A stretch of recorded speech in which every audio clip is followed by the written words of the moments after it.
محترم دوستانو سلامونه د ډیجیټل چین پروګرام ته مو زه غوټۍ هرکلی کوم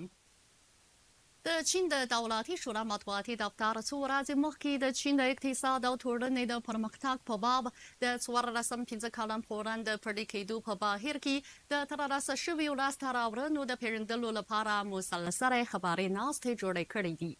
له تېرو 5 کلونو راهیسې په چین کې زرغون او دواملرونکی پرمختګ چټک شوی دی په همدې موده کې په چین کې د ځنګلونو د زیاتوالي اندازې په نړۍ کې لومړی مقام نیولی دی او د غرودانو انرژي او صنعت امنیت یې هم ښه ساتل شوی دی نو زه به په نننۍ پروګرام کې د ګڼو شمیرو له مخې اړوند معلومات در وپېژنم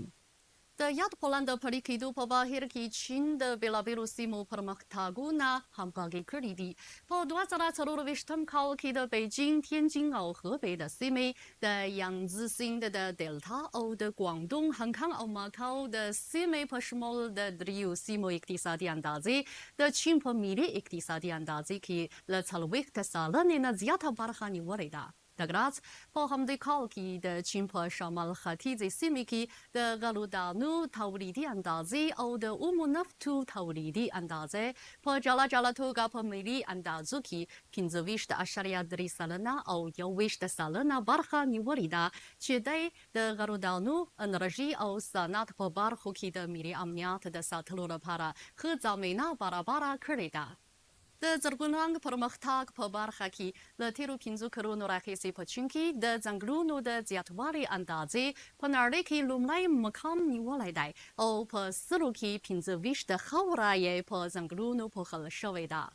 د ککړتیا د مخنیوي په برخه کې په چین کې د هغو ورځو اندول شاوخوا 80 سلنه و چې هوا یې لوړ کیفیت درلود دغه اندول د 15 کلن پلان په موده کې د ورته اندول په پرتله 3 سلنه لوړوالی ښودلی دی برسېره پر دې په همدې موده کې په چین کې د نویو انرژیو په وسیله د برېښنا تولیدي ظرفیت په لومړي ځل د ډبرو سکرو په وسیله د برېښنا د تولیدي ظرفیت په پرتله زیات شوی دی او په دې مناسبت چین په نړۍ کې د پاکو انرژیو په وسیله د برېښنا ډېر لوی تولیدي سیستم آباد کړی دی د اساسي تاسیساتو په برخه کې په چین کې د ملي عمومي ترافیکي شبکې د عموده جوړښت له 90 سلنې نه زیاته برخه جوړه شوې ده چې له 80 سلنې نه زیاتې ولسوالۍ یې پکې شامل شوي دي او کابو 90 سلنه اقتصادي چارې او خلک یې ترې ګټې اخیستلی شي دا په دغه هیواد کې د مارونو د ریګ درارېګ د لګښتونو په کمولو سره د ټولنې پرمختګ خوځنده ځواک برابروي د خبره له مخې په 2024 کال کې په چین کې د لوجستیک د لګښتونو د کمولو اندازه